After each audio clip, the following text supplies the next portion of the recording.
Now, the AFCON Final descended into chaos. We obviously saw the Senegalese players walking off in protest. There was that long delay. There was a missed penalty from Brahim.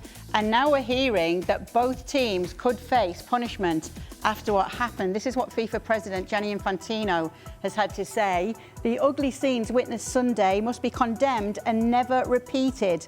I expect that the relevant disciplinary bodies at CAF will take the appropriate measures. Jules, are we looking at both teams here with what Infantino's had to say in terms of punishment? Yeah, I think so. And I think that's right as well. I mean, Senegal, obviously, for walking off the pitch like they did after the penalty decision, not being happy, clearly, not so much by the penalty itself, I think, but by their own goal being ruled out a few minutes earlier by the Congolese referee. Not happy, you just can't do that, and you can't get away with that, most importantly, because if you get away with it, I can guarantee you whatever competition next, somebody's going to do the same. So this cannot happen again ever. This was a bad look for football already. Let's make sure it doesn't happen again. So they need to be sanctioned, whether that's a big fine, games behind closed doors for the next World Cup qualifiers round, for example, maybe for the next African Cup of Nations, something like that. I don't know, but they need some sort of punishment. For Morocco, it's a different style of punishment. We've seen too much chaos. I mean, the story of the goalkeeper's towel, it's even beyond me how at this level, this kind of things is even possible. For players, for ball boys, to go and steal towels from goalkeepers so they can dry their hands, dry their face in the pouring rain. But this can't be allowed. They can't get away with this. It is embarrassing, isn't it, Shako? I've never seen anything like it. And to Jules' point, I'm laughing because how ridiculous it is. I mean, Jules is absolutely right here. We're talking about an AFCON final. This wasn't a one-off. No. It also happened to Nigeria in the semi-final. You feel vindicated in all your criticism of Morocco and whatever else you may need to. Because if Morocco as an organizing host can't be trusted with the small things like a goalkeeper keeping his towel, how can they be trusted with the larger things? I am fully with Jules on this. Tell us a bit more about what it's like in wet weather when you do need to wipe your gloves down or the ball down and you don't have your towel. I mean, like anything else, your gloves function best when they're a little moist. You don't want them too dry, you don't want them too wet. So every single goalkeeper takes a towel, regardless of the conditions. I would take a towel and take it with me when it was baking hot and dry, because you use water to soak your gloves down and then you pat them dry so they're just a little bit damp. But that's a part of the game. How you have what seems to be officials, because they're in full suits, coming onto the pitch, going into the goal and taking a goalkeeper's towel. So, and it's not a one-off. Now, if it happens and there's some rogue official does it against Nigeria in the semi-final, you say, well, it was a rogue official. He'll never be a part of what we do again. But then it happens again in the final. So now you can't excuse it. You cannot be excused. You're no party to this. Added to which, as you saw, hordes of ball boys in official tracksuits running down a substitute goalkeeper because he's bringing a towel for Mendy. To me, it is absolutely beyond belief. You are messing with somebody's gear. That is like telling Senegal in the pouring conditions you can only wear short studs. You're messing with somebody's match gear. And I don't think, while we are talking about a towel, I don't think it can or should be minimized for what it is. If I may just say, ball boys don't act on their own. Yeah, exactly. Right? So somebody sat this ball boys down and said, you're doing this.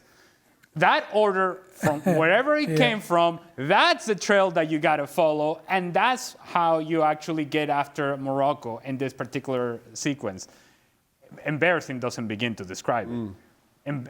And this is a final of what is the major tournament in Africa. And this is what we're talking about. Towels and ball boys. And we haven't even talked about Senegal walking off the field just yet. That in itself is embarrassing too. No. Yeah, okay. Well, I'm going to come to you in a minute, Mario. But Jules, I know you've got something to add here. No, just quickly, because right now Morocco are co-hosting the 2030 World Cup. they cannot host the World Cup. Not after what we saw in the final. And it's not them. It's just not just them on their own. Obviously, we will have a bit in South America first, and then with Portugal and Spain, they will share. Morocco cannot host the World Cup in those conditions. We can't have those scenes at World Cup in the same way that we should not have had them in this final and semi-final of AFCON in the last few days. This is not possible. So if the sanction has to be take the World Cup away from them, do it. If you're FIFA, do it. Because we can't have a repeat of that. Whoever's going to play against Morocco on their grounds at the 2030 World Cup will fear that something like that will happen. It just can't happen. And if you think about it, this was, in a way, some sort of rehearsal for Morocco for the 2030 World Cup, right? And this is what they showed? Really? I mean, come on. Mario, what do you think of it all? I feel it's sad, you know why? Because I'm connected to the Moroccans. Because, you know, coming from Amsterdam, you have a lot of Moroccans, you know, close to you. Also, the prior captain is a very close friend of me, you know, Mustafa. So, speaking to them, I felt sorry for them because it is true what you guys are talking about. This was the occasion for them to really set out the red carpet that everybody goes, wow, it needs to be played there. That is what it's supposed to be. And then you do stuff like that. And what Ali said about the ball guy, I've been a ball guy. And we definitely get tips. We get told how to handle the situation. They even tell us, like, pretend like you don't want to get the ball. Pretend like you're lazy. Pretend like you're walking. So we're getting all those tips. So they probably got tips as well, what they had to do with the towel. And come on, one of the key things for me in this situation, that Mendy kept his focus. Oh my God. You know, as a goalkeeper, you see so much commotion around you, and you still keep your focus. Even like when on the penalty kick, because this is the second time that he got chipped. He got chipped by you know, Aguero did it also to him, and he catched the ball as well. And now he got the same situation. And for me, it was just watching the game. I was like, oh man, I didn't want that. I wanted Morocco to put the mat out perfectly. But no, they go and do that. It's not going to help them. And I'm sorry for that, man. It's not going to help. Jules, with regard to punishments that could come down, has there been any speculation as to it playing over into the World Cup and affecting those teams in the World Cup? No, we don't know yet. We've never seen this before anyway. So it's not like if there'd been precedent and you say, oh yeah, remember when X did it, they got that kind of sanction. This has never happened. Certainly not as a big tournament. I mean, I remember, not that I can't remember, I've seen it later, but in the 1982 World Cup, Kuwait played France and the Kuwaiti were not happy with something and the Sheikh came down on the pitch and told all his team to go. This was not an AFCON final. It was not Senegal. It was not Sadio Mane. It was not all those players. So I don't really know, even if we try between us even to think about what kind of sanction they could have. That's why I said earlier, a big fine, I guess. Some games behind closed doors. You can't take away the trophy from them, obviously, and that would be completely undeserved. But they can't get away with it, that's for sure. Because again, then other people will do the same. In the next time you get a penalty, you don't think it's a penalty. Hey, let's walk off the pitch. Yeah, let's move. And for 15, 20 minutes, you just do nothing. And this can't happen again. So you need to take the appropriate sanctions. I'm not really sure what the sanctions are because even in the rules, there's nothing for that because this should never happen. I don't understand why the referee doesn't just continue to play. We cannot allow teams that don't like a call to think that they have the power to just walk off the field. You walked off the field, you're no longer able to compete. You're not able to compete, you lose the game. Simple as that. Some may think it's harsh, but a team that decides to walk off the field, not because of some safety concern or because they have been forced off the field, they on their own decided to walk off the field and their manager takes them off the field, okay. You don't want to play, you're forfeiting the game. Morocco, welcome. Since you're not available to play, that means that there's no team for Morocco to compete against. It's a forfeit. See you guys later, you lose this thing. Be careful. Make the decision that you need to make. They decide to walk off, that's on them, game is over. Do you think that's right, Shaka? Yeah, and to Ali's point, and Jules, that's why we've never seen this before, I think there will be legislation to address exactly that. In one way or the other. There will be official FIFA regulations to address a situation such as this. And now, similarly, as much as I make the case about sanctions against Morocco, there has to be sanctions against Senegal.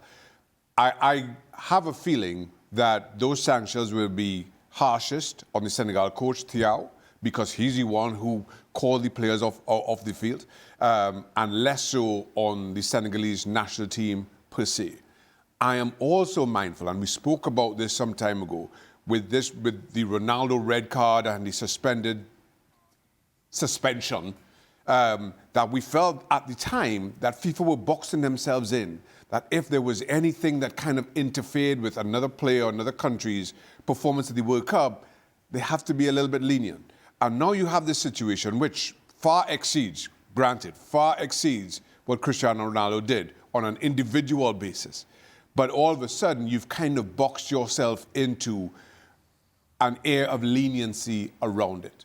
Now, I am completely sympathetic. And to Ali's point, I thought it was a penalty. I thought it was a penalty on Ibrahim Diaz at the end. The argument for me, which I side with Senegal on, is the goal that they scored moments earlier, which I thought was perfectly fine, disallowed for a foul. Referee didn't go to check the monitor. Ball found its way into the back of the net, so he very well could have. Didn't go to check the monitor. That's where I think the Senegalese were especially upset. And again, kind of given a lot of the rhetoric all tournament that the refereeing was very biased towards Morocco. I'm not commenting on that. And I thought it was a penalty. You award Morocco a penalty, you understand the frustrations. But the sanctions, just in terms of what was done, sanctions have to be handed down. What those sanctions look like, I have my suspicions. Thiaw will be in very hot water for the Senegalese national team, less so as it pertains to the World Cup. Right. I don't care how frustrated you are, Shaka. You don't walk off. Agreed. The field. Agreed. You just don't walk off the field because you lose the leverage. Yeah. Walking off the field, you lose all the leverage and all the credibility. You agree, Mario?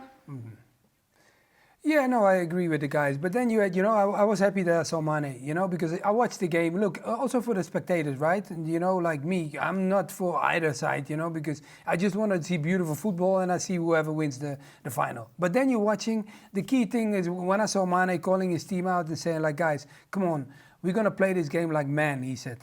So watching him, just the motivation that he created for his team, and then go out there and play again, and then they end up winning the game. Okay, that's to a side. But I was happy that he could turn things around because it could have been even bigger than that. Because if he would have walked off, then everyone would have been gone.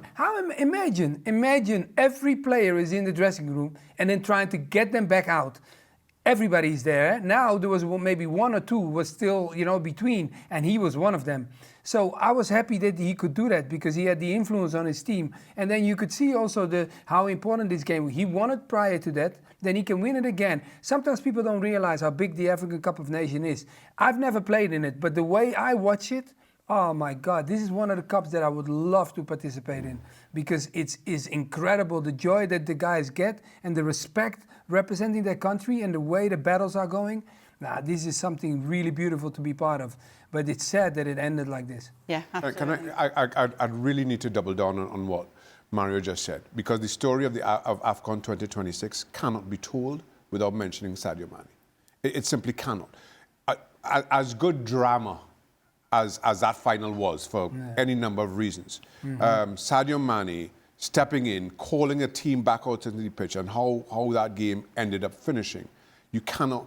Sadio Mane has written his name into African footballing history, world footballing history, in that one act. For all that we have to say, good, bad, and indifferent about AFCON 2026, Sadio Mane is the defining story through all of this. Yeah. Absolutely, here. All right, thank you so much, Jules, for being with us. You can hear more from Jules talking about this very subject on the Gavin Jules Show. That drops on Monday. You're talking about Flo and Nay and Killy. All his boys. Check it out on the Gavin Jules Show.